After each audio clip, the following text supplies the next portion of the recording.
Wassalatu wassalamu ala rasulillah Nabiina wa habibina Muhammad ibn Abdillah wa ala alihi wa ashabihi wa mawala wa la hawla wa la quwwata illa billah. Kita awali dengan basmalah. Bismillahirrahmanirrahim. Kita bersyukur pada Allah, pagi ini kita bisa bertemu kembali dalam suasana ridha Allah, dalam suasana ibadah sholat subuh. Mudah-mudahan mengawali hidup hari ini kita sudah ada jaminan dari Allah. Apa itu? Sholat subuh, apalagi berjamaah, itu jaminannya.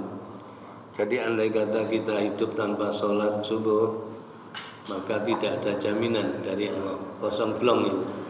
Dan itu kembali lagi kita bersyukur hari ini kita bisa bertemu di masjid ini dalam rangka silaturahim, juga dalam rangka kajian Islam. Salawat salam kita sampaikan pada Rasulullah Muhammad sallallahu alaihi wasallam yang telah membimbing kita lewat Islam. Pertama tentu lewat Al-Quran, tidak perlu lewat yang lainnya. Agama lain yang terkenal dulu, Yahudi dan Nasrani, itu mengapa dibatalkan oleh Allah? Karena ya keluar dari Taurat dan Injil itu.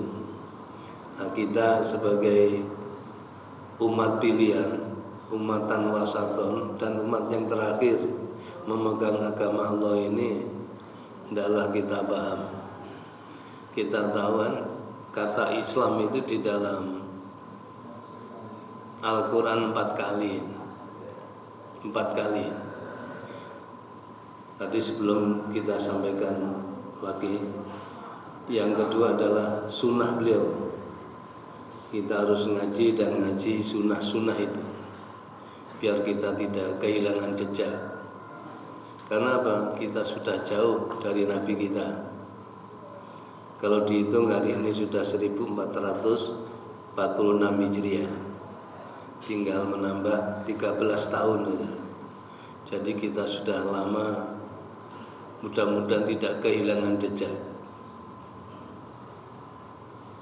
Rasulullah menyatakan, saya nanti kalau sudah mati, saya tidak meninggalkan warisan apa-apa. Taraktu fikum amroini ma ini tasomtum bihima lan tadillu abada kitabillahi wa sunnati.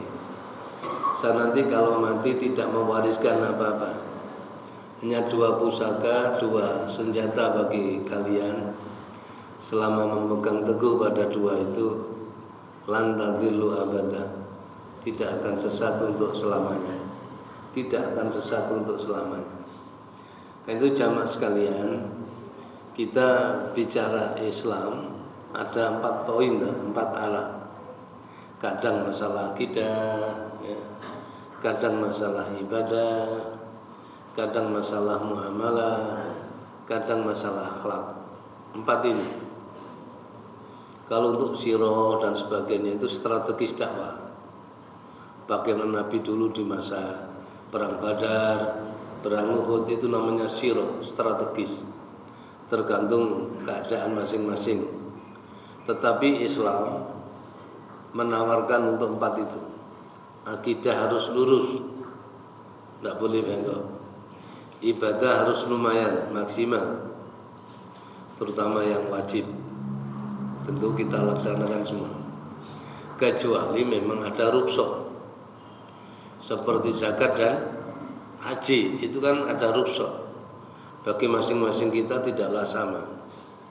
Buktinya pernah ada kelompok orang-orang muhajirin yang di situ ketebaan fi zumratil masakin, mengadu kepada Rasul, nahnu, kami ini fi zumratil masakin minal muhajirin, kami sholat, orang-orang kaya itu sholat,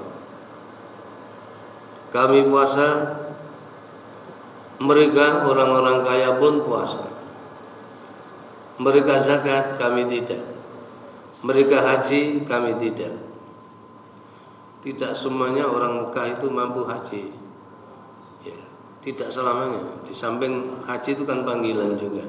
Kalau sekarang sih transportasi sudah cukup lumayan. Coba di masa Nabi, Madinah Mekah itu naik unta, berjalan itu. Padahal sekitar 360 kilo, kurang lebih situ. 300 kilo, Solo Surabaya. Itu naik unta atau berjalan. Berjalan. Dari mana kita tahu? Al-Qur'an itu. Wa aldin fin nasi bil haji yaitu karijalan wa ala kulli dhamirin ya'tina min kulli fajjin amik. Masyaallah. Serulah orang-orang itu supaya segera melaksanakan haji. Mungkin kalau sudah terpanggil ada yang berjalan, artinya pakai kakinya biasa, atau naik unta sampai kurus. Domirin itu adalah unta yang sudah kurus. Nah, coba sekian jauh tidak berhenti sama sekali, dipaksakan untuk sampai ke Mekah. Itulah contoh jamaah sekalian. Kalau sekarang enak itu naik bis ya, telat dedek menggerutu, tolong jamaah semua. Kalau ada goyangan kendaraan harus sabarnya lumayan, karena kita diuji. Sabarnya harus tinggi kita. Terutama telat sedikit saja marah-marah. Kalau sing misu-misu barang. Tolong bagi jamaah ya. Kalau telat kendaraan dan sebagainya, tenang saja, kalem saja. Biar apa? Kita dilatih untuk watawa saubis sabr, saling wasiat tentang kesabaran, apalagi masalah ibadah haji. Jamaah sekalian, itulah contoh. Jadi sekarang yang saya sampaikan adalah akhlak dulu, yang dulu sudah pernah saya janjikan di salah satu pengajian ini. Judulnya akibat bakhil. Akibat bakhil. Bakhil itu apa? Pelit, medit, ngasir, jimpit, merit. Nah, ya, merit itu namanya bakhil. Coba saya ulang kembali di dalam surat Al-Baqarah 108 itu kan harus dipenuhi agama itu. Ya ayyuhalladzina amanu dkhulu fisilmi kafah wa la tattabi'u khutuwati syaitan. Jadi harus kita memenuhi sendiri dengan harapan semoga hidup kita beragama tidak separuh-separuh. Apalagi kalau kurang dari separuh itu merugikan kita. Surat Al-Baqarah 108. Ya, kita bicara terutama akidah harus lurus, ibadah harus maksimal, muamalah secukupnya sesuai dengan masing-masing konteksnya. Lalu akhlak. Nah, ini masalah akibat bakhil. Bakhil itu termasuk akhlak. Wong medit itu kan akhlaknya gak apik. Biasanya akibat bakhil itu ya orang tidak ngerti infak, tidak ngerti zakat, tidak ngerti sedekah. Yang dikerjakan dulu yang dianggap ibadah tapi bukan. Banyak orang ibadah mengeluarkan uang tapi sebenarnya itu bukan tuntunan Islam. Ada itu. Kalau orang mengeluarkan harta kekayaan bukan untuk kepentingan Islam, itu pemborosan. Kalau dikeluarkan untuk kepentingan Islam, itulah namanya ibadah. Apalagi kita tahu bahwa ada seorang setelah masuk Islam di masa Nabi itu, lalu dia tanya, apa yang diwajibkan untuk saya wahai Rasul setelah saya berislam? Ya, sholatlah 5 waktu, kecuali kalau kamu mau menambah sholat-sholat yang sunnah. Ini sudah kami singgung ini. Yang kedua, keluarkan zakat, kecuali kalau kamu mau sodako yang sunnah. Saum di bulan Ramadan, kurang berapa hari kira-kira ini? Sudah dihitung? Gak gue ngitung ya men, ngitung duit aja. Nah, insya Allah kurang 94 hari ya puasa Ramadan. Besok kan tanggal berapa? 27, 28, 29, 30. 94 hari lagi puasa Ramadan. Menurut kisah hakiki ya. Menurut kalender Muhammadiyah tentunya. Bukan menurut yang lain. Sebab nanti mungkin orang lain mengawalinya tidak sama. Riyayani bareng. Konsep riyayani kari ya, posone kari, riyayani kari. Jadi macam-macam nanti ya. Kita sudah bagus ya dan mengikuti tarjah. Dah. Sekarang akibat bakhil. Wong melkiku resikune dunya, akhiratnya rugi. Pertama, harta dan hidupnya akan binasa. Harta dan hidupnya akan binasa, akan hancur. Kita tahu ya, maaf ya. Nanti sebentar lagi ada 2 malaikat yang turun. Mungkin di depan kita tidak tahu. Ada 2 malaikat. Nanti kalau menjelang terbit matahari nanti ada malaikat 2 yang turun. Yang keduanya berdoa. Yang satu berdoa begini. Allahumma ati munfikon kholafan.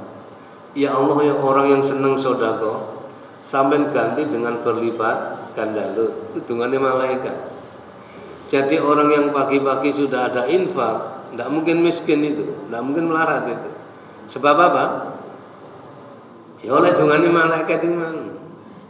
Yang kedua, Allahumma anti mumsikan talafan. Ya Allah, orang yang megang hartanya peret nasr barang itu ya sebabnya gak metu belas-belas berikanlah kehancuran. Jadi malaikat loro ndongakno tok.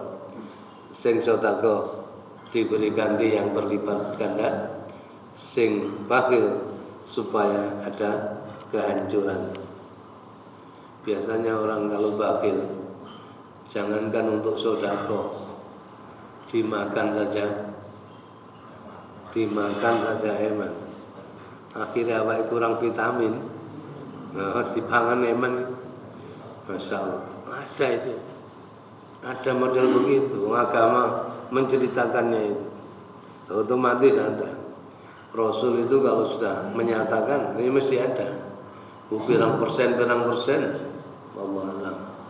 Dah, yang pertama, orang yang bakhil harta dan hidupnya akan binasa.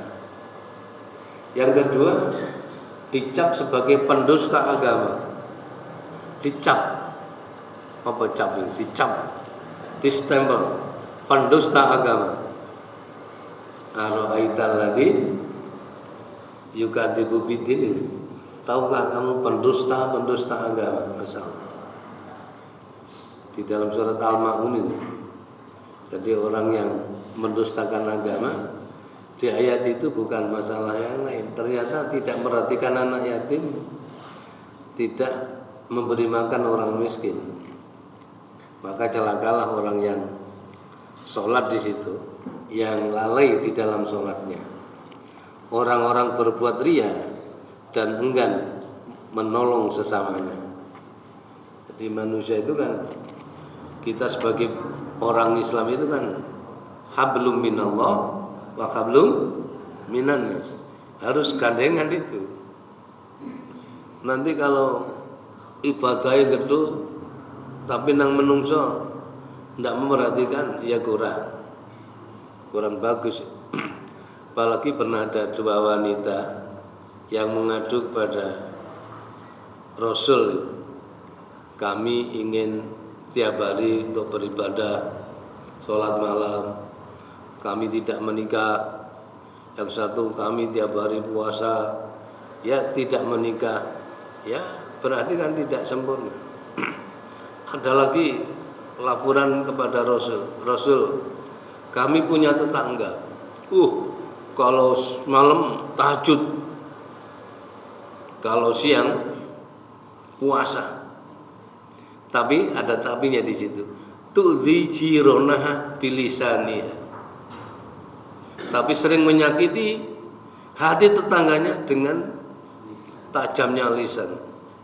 Rasul hanya kata satu, iya binar, hanya dia di neraka. Nah, apalagi sing gak poso. Nah, tambah karena apa-apa nih. Ini maksudnya kita disampaikan oleh Islam yang ya'lu wa la yul'an itu, kita jaga hablum minallah, ya sholat dan sebagainya itu, lalu hablum minannas. Karena itu puasa Ramadan itu coba kita lihat, kalau siang kita berlapar-lapar, berhaus-haus, kalau malam menahan kantuk untuk tahajud dan sebagainya, 1 bulan itu, nah, itu kan imbasnya nanti tidak akan sempurna orang itu kalau tidak memperbanyak sedekah sunnah, apalagi zakat fitrah atau mungkin zakat mal. Jamaah sekalian, itulah yang terpenting bagi kita. Yang selanjutnya, mengundang wabah penyakit atau mengundang wabah kelaparan. Banyak orang tidak mau sedekah, apalagi tidak mau membayar zakat. Air hujan akan ditahan, dijarah di sini. Andai kata bukan karena hewan-hewan, niscaya hujan tidak pernah turun. Ini bisa dilihat di Ibnu Majah 3262 hadisnya. Umpama Allah tidak sayang dengan binatang-binatang itu, ya tidak diberi hujan. Sampai kapan begitu? Kan itu maaf, kalau ada bencana alam itu jangan menyalahkan siapa-siapa. Ya kita manusia itu sing kagian dan itu. Bisa dilihat surat Al-Ankabut 40. Fakulan akhadna bidzanbi. Masing-masing kami azab sebab dosa mereka. Fa minhum arsalna alaihi hasiba. Ada yang kami kirim hujan batu. Ya, ada yang kami kirim hujan batu. Ada yang suara keras. Wa minhum man khasafna bil ardo. Ada yang kami tenggelamkan, kami benamkan di dalam bumi. Palu kemarin itu tahun berapa itu? Lalu kami benamkan, setelah di bumi kami beri air laut itu tsunami. Wa aghraqna. Jadi Quran itu ada tsunami, ada dibenamkan bumi, ada 4 macam, hujan batu, suara keras sehingga banyak orang telun, lalu ada yang dibenamkan. Mungkin kita ingat Qarun, surat Qasas tadi. Qarun itu kan tadinya ya miskin, baru diberi kekayaan, sombongnya mulai timbul. Karena tolong sing duwe akeh pun sombong-sombong. Ya, jadi sama saja. Yang kaya, yang miskin itu sebenarnya dalam makan itu sama. Cuma mungkin wahnya saja berbeda. Orang yang agamanya kurang kuat, lari ke dunia ditonjolkan begitu. Gengsi. Ada gengsi itu, urusan ke dunia. Tolong kita sebagai seorang muslim, untuk dunia jangan ada gengsi-gengsi. Tentu kita ingat kan Nabi kita ketika ditawari oleh Jibril tentang kekayaan, beliau menjawab, lah ditawari sampean apa ingin kaya kayak Sulaiman, hartanya melimpah. Kalau iya saja, na'am saja, gunung Uhud nanti batunya saya minta pada Allah akan menjadi emas murni. Pirang atus ton itu nggawane mikule apa? Seperti lah. Miskin kaya Ayub, lah. Kami hidup sederhana. Tapi maaf loh, Rasul itu kaya. Meskipun katakan hidup sederhana, tidak selamanya miskin. Kita yang kaya hidup sederhana saja. Gumpul kancane biasa-biasa. Dan itu di sisi Allah sangat hebat itu. Itu mahal nilainya. Jadi meskipun ada perbedaan, ada maaf jabatan lah umpama. Segini presiden, segini dodol deliden, amane ya gini bangsawan, gini dodol bakwan ngono. Ya kalau jalan-jalan, berjalan ngaji dan sebagainya, jangan dibedakan. Itu nilai Islam yang ada. Selainnya tidak ada. Jadi ada gengsi-gengsi, kita latih itu. Jadi yang ketiga, kalau orang itu enggan zakat, enggan sedekah, sama dengan mengundang wabah kelaparan. Ethiopia sampai sekarang masih rawan. Ethiopia itu padahal zaman itu sejak Ratu Bilqis itu. Nah, jadi sampai sekarang belum bisa. Karena apa? Ayat sudah terlanjur masuk. Sampai sekarang miskinnya luar biasa Ethiopia. Banyak anak kalian, kita saja sebagai bangsa Indonesia silakan tetap yang mayoritas dipahami betul. Di samping hablum minallah, jangan lupa hablum minannas. Yang keempat, hartanya boleh dicuri. Dan uang mulki itu boleh dicuri. Tapi jangan mencuri tetangganya, nanti perkara men. Ada asbabul wurudnya ini. Ini ada seorang wanita namanya Hindun binti Utbah. Asalnya ada hadis ini. Ada seorang wanita namanya Hindun binti Utbah. Dia lapor pada Rasul, ya Rasul, suami anak ini sangat bakhil, sangat cupar. Saya ini sangat sulit, padahal anak-anaknya membutuhkan apa? Membutuhkan biaya sekolahnya, tidak ngerti. Padahal dia punya apa? Punya duit. Ya, dia kaya sebenarnya. Cuma duit dipeletet nggone nek kene nggone didal jerone wae. Kopiah didal kene selempitno. Ya saking mlekine. Padahal istri itu kalau dilarang malah kepingin. Dik, oh, tolong aja dibuka kopiah ini. Aja buka kopiah, malah kepingin dah. Itu ciri manusia. Manusia itu dilarang malah kepingin tuh.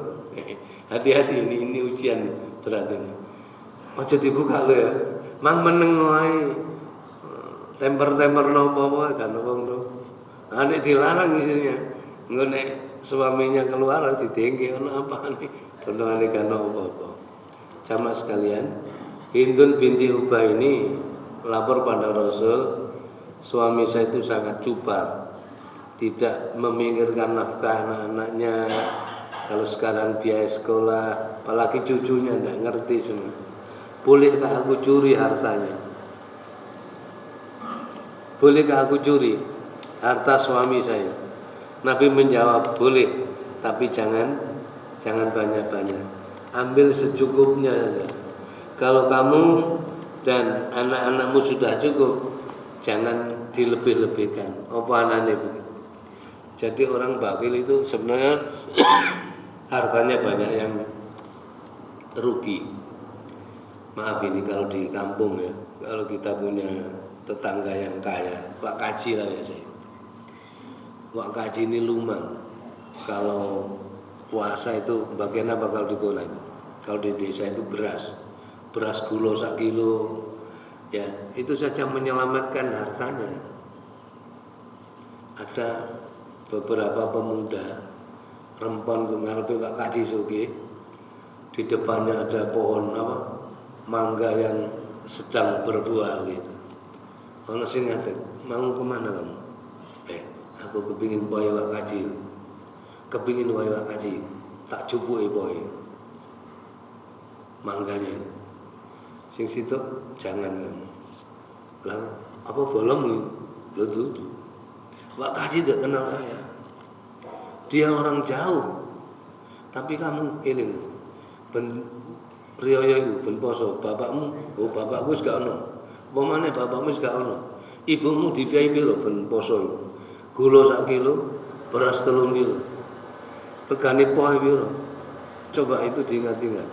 Kon nekat nyolong peleme Pak Kaji, mangganya Pak Kaji, tak jotos dhewe. Lah artinya begitu paham bahwa orang suka zakat, hartanya akan terselamatkan. Yang selanjutnya, orang yang bakhil, anak cucunya itu ikut dicemooh orang. Anak cucunya. Kalau di kampung itu ada orang bakhil, anak cucunya itu melok dicemooh. Ada anak kecil jatuh, geledak-geledak bedain. Geledak-geledak gitu. Masalah jatuh, ditolong sih, eling-eling arek cilik, rutuh nang got. Ada sepeda kate mungker-mungker iki. ana wong ngene aja mbok tulung iki. Lah apa mbahne, lho mbahne katut. Tolong ya, mbahne wong melkine kampung kene.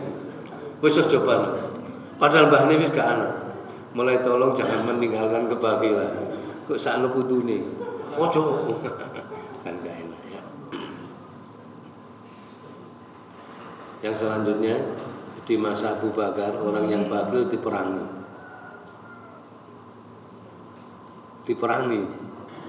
Abu Bakar itu kan dijadikan khalifah sebenarnya lunak sekali.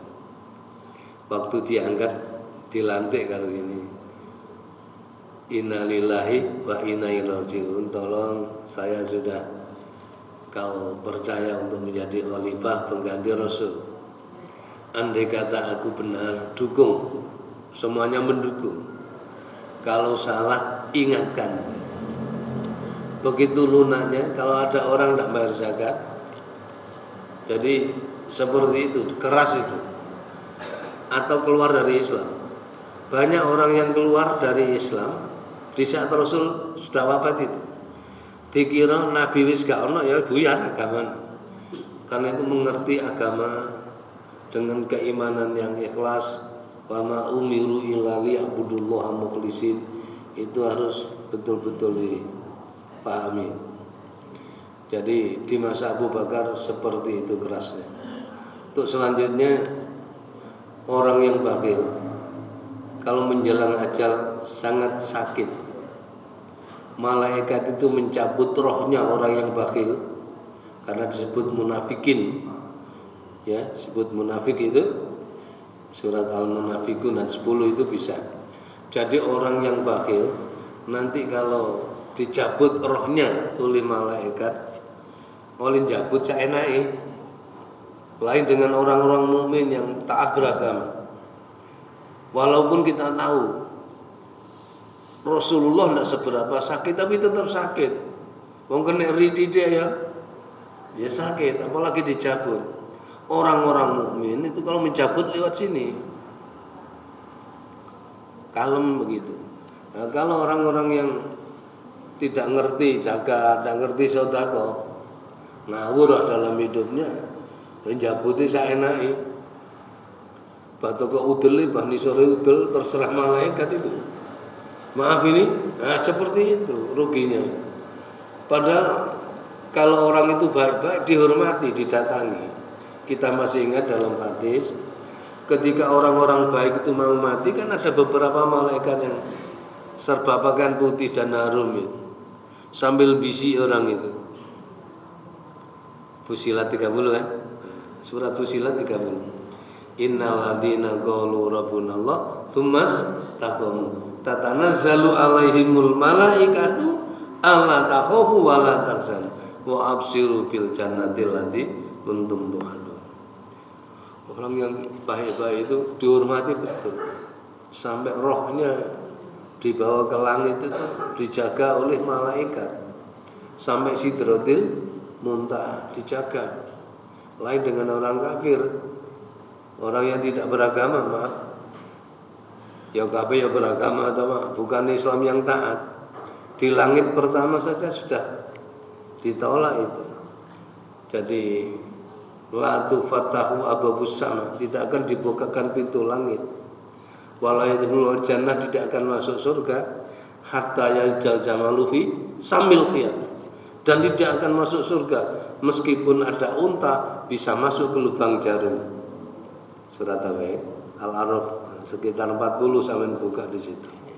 Nah, jadi orang yang begitu itu tidak akan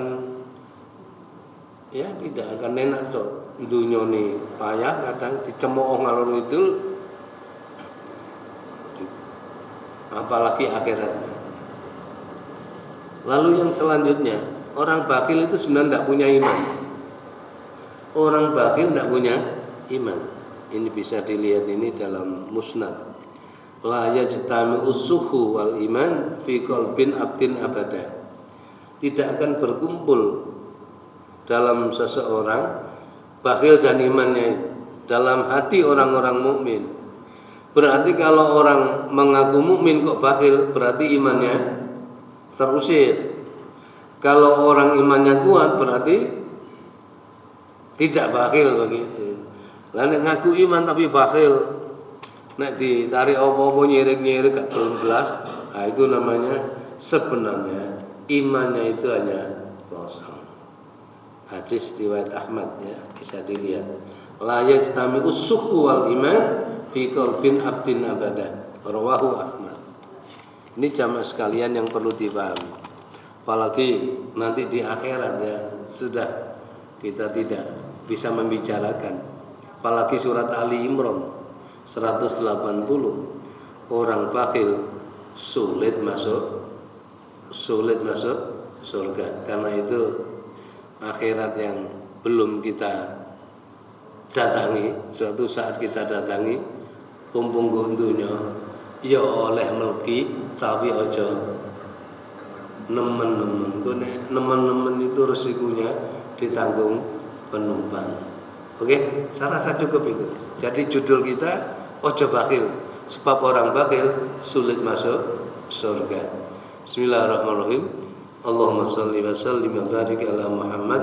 Alhamdulillahirabbil alamin. Allahumma inna nas'aluka ya Allah bi annakal wahidul ahadus samad alladzi lam yalid wa lam yulad wa lam yakul lahu kufuwan ahad. Antaghfir lana dzunubana wa kafir anna sayyi'atina wa tawaffana muslimin. Rabbana ighfir lana wa li walidayna warhamhuma kama rabbayana shaghira.